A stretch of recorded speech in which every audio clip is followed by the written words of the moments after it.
ربنا آتنا في الدنيا حسنة وفي الآخرة حسنة طيبا واسعا ورزقا حلالا طيبا واسعا وشفاء دائم مغفرتك. لا إله إلا الله الحليم الكريم سبحان الله ربنا المولى. এই প্রখর রোদে সূর্যের নিচে لا إله إلا الله الحليم الكريم سبحان الله وإن لم تغفر لنا وترحمنا لنكونن من الخاسرين. وعلى آله وأصحابه وأزواجه وذرياته وأهل بيته ولا مريضا إلا شفيته ولا مبتلى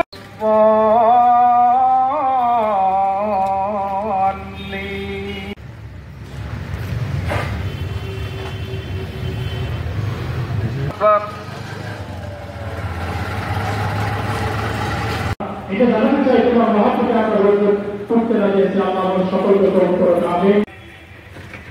রব্বুল মাশরিকাইনি ওয়া রব্বুল মাগরিবাইন. ইন্নাল হামদালিল্লাহ আল্লাহু আকবার আল্লাহু আকবার ওয়া রাহমাতুল্লাহ. আসসালামু আলাইকুম ওয়া রাহমাতুল্লাহ.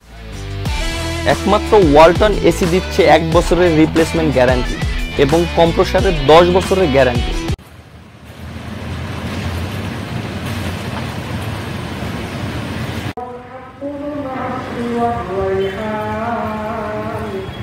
মালিকি ইয়াউমিদ্দিন সামিআ আল্লাহু লিমান হামিদা. একদিন সাহাবায়ে কেরামের উদ্দেশ্যে ভাষণ দিচ্ছিলেন।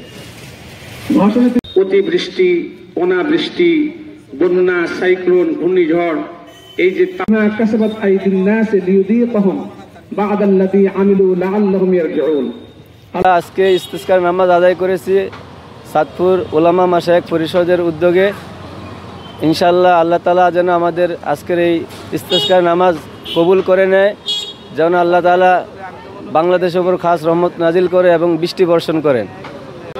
ইস্তিসকার নামাজ হলো আর কি, এটা সুন্নাত। বৃষ্টির জন্য পড়া হয় দীর্ঘদিন। বৃষ্টি না হলে, খরা হলে এতে করে ফসলের ক্ষতি, মানুষের ক্ষতি, জীবজন্তু, প্রাণী সব কিছুরই ক্ষতি হয়ে থাকে।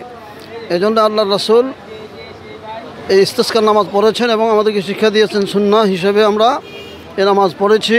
আল্লাহর কাছে দোয়া করেছি যাতে আল্লাহ পাক রহমতের বৃষ্টি দ্বারা এই ধরাকে সিক্ত করে দেন, ফসল আদি যাতে ভালো হতে পারে বৃষ্টির মাধ্যমে। আল্লাহ পাকই বলেছেন ওয়াংসালনা মিনাস সামাই মা'আন ফাখরাজা বিহি মিনাস সামারাত রিজকান লাকুম। আল্লাহ পাক বৃষ্টির পানির দ্বারা তোমাদেরকে ফল ফসল আদি এবং বিভিন্ন উৎপন্ন ফসল আল্লাহ পাক উৎপাদিত করে দিয়ে থাকেন। এজন্য আমাদেরকে আল্লাহর কাছে বৃষ্টি কামনা করতে হয়। আল্লাহ রাসূলের শিক্ষাই দিয়েছেন। এজন্য সাহাবায়ে কেরামের যেভাবে যখন অনাবৃষ্টি থাকতো, প্রচণ্ড রোদ থাকতো, আল্লাহর হাবিব সাল্লাল্লাহু আলাইহি ওয়াসাল্লাম সাহাবাদেরকে নিয়ে প্রচণ্ড রৌদ্রের মধ্যে মরুভূমিতে চলে আসতেন। আল্লাহর হাবিব নিজে তিনি সাহাবীদেরকে নিয়ে বৃষ্টির জন্য নামাজ পড়েছেন। প্রথমে 2 রাকাত নামাজ লম্বা কেরাতে পড়তেন। আমরাও লম্বা সূরা আর রহমান দিয়ে 2 রাকাত নামাজ শেষ করেছি আজকে আমরা। এবং নামাজের পরে আমাদের 2টা খুতবা হয়েছে। খুতবার পরে আমরা লম্বা দোয়া করেছি আল্লাহর দরবারে। সব মুসল্লিরা সাক্ষী আছেন, নামাজের মধ্যেই আল্লাহ তাআলার মেহেরবানি আমরা ঠান্ডা হাওয়া অনুভব করেছি। আর ঠান্ডা হাওয়া পাঠানো মানে হলো আল্লাহ তাআলা আমাদেরকে আশ্বাস দিচ্ছেন তোমরা আশা থাকো, আমি অবশ্যই তোমাদের জন্য বৃষ্টি পাঠাচ্ছি।